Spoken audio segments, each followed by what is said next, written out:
Hey guys, how's it going? So recently I grinded the arena for Night Thrasher. I did it both arenas so I could duplicate him.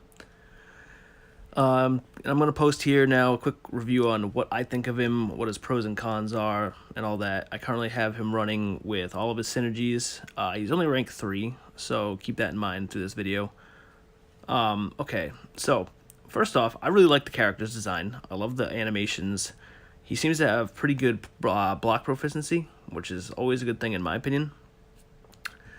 Now, one thing he relies on is his gadgets. I find he would be terrible to use on a cornered node in, any aspect of the game, because a lot of his stuff relies on damage over time, besides the disorient buff. That one, not exactly. But, so, for a medium hit and then special one, it'll trigger incineration. If you parry him and then just throw the L1, it'll do shock. And if you do a light hit and then L1, it'll throw the disorient.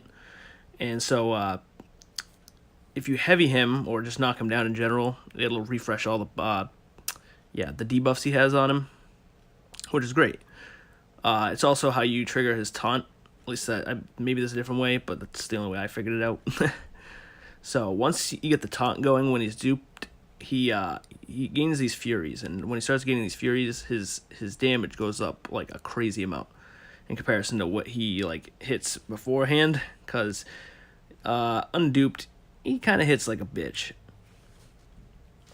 So basically what you want to do is you want to try to stack as many of the debuffs as you can.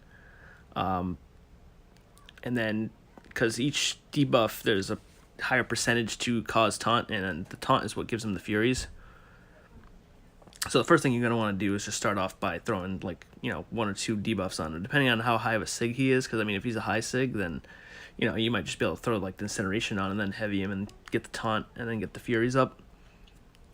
I really like his L2. I think his L2 does a decent amount of damage. One thing I haven't exactly tried with him is getting knocked down to clear buffs, but, that seems more like something useful for, I don't know, bleed nodes or something, and maybe not even bleed nodes. It's something I'll have to test later. I can't exactly test it currently.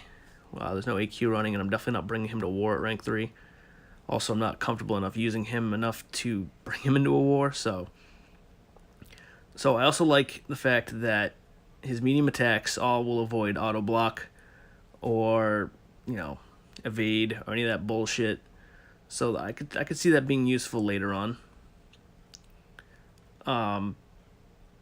So his L3, I can't remember what the debuff's called right now, but basically what it'll do is it'll make it so all the debuffs he has on him will last longer, which is nice because at first they kind of they run out kind of quick. So in a fight against Winter Soldier, it's not too bad because of how he is, but elsewhere it could pose a problem. This whole fight, I take a lot of parries, but I don't really take much damage, and I literally have nothing set up in my defense currently, so I'd say it's pretty good. Now, he's not I don't know if I'd put him in God tier or anything like that. I don't, I'm not the person to ask for something like that, but in my opinion, I'd say yes. But again, there's a few downsides that I'll say, and that is, if you're using him in war, you're going to have to find a way to heavy somebody to get the taunt up, which may be fine as long as, the person doesn't have, maxed limber or anything like that. Also, keep in mind that due to him relying on all these debuffs, someone with willpower is just going to regenerate a shit ton. Now, at rank 4, that might be different. I tried bringing him into the beta, and I awakened him at first, and I ranked him up, and I put his sig, wicked high. But the problem with the beta was doing the map 7 quests, I could only get, an L1 off, and then, barely got to an L2 before the person I was fighting would die. So it was hard to test that.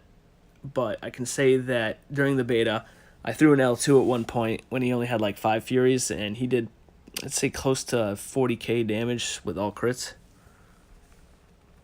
So it's not terrible. Might be better if he had higher Furies, or if I had time to set up better of the mechanics. I can also say that between the bleeds and the incineration and shock, it was doing a shitload of damage over time, which again, it's great for characters that can take damage over time. And the plus side is, we got like shock and incineration damage, which are it's not too many immune champs to those ones, so that's a plus side in my opinion. The other plus side about him, in my opinion, is the fact that he is immune to incineration damage. So fighting someone like Mephisto, he'd probably actually excel at that pretty decently. Besides, like, maybe power gain from Mephisto. I mean, it's not like MD's that great anymore, so it's not really like a big deal. But regardless, now you're not stuck using like Void or one of the other people that have damage over time. Not that, I mean, Void's probably like the best counter for Mephisto, because regen, and then as soon as that shit hits, he'd pretty much kill himself. So basically, if you notice here when I'm fighting Captain Marvel, it's like the same setup I decided to use here. I get those 3 debuffs going. I heavier until eventually taunt sticks. Now mine's Sig is only like level 30, so the percentage of which taunt will trigger from the debuffs is kind of low. So that's why it takes a few times for me to get that shit going. And then once it starts going, it seems to trigger almost every time. I'm not exactly sure what Disorient does. I've read it, and I've read that it reduces defensive ability accuracy. I guess I'd have to fight, like, I don't know if Magix is defensive. I know Thorns is defensive, but I definitely wouldn't rely on it, because I did do some testing in map 7, and it's iffy. That's all I can really put it. It's definitely not reliable. But it's good to have a debuff on for the rest of the shit. Other than that, his animations are pretty smooth. Intercepting with him has been awesome.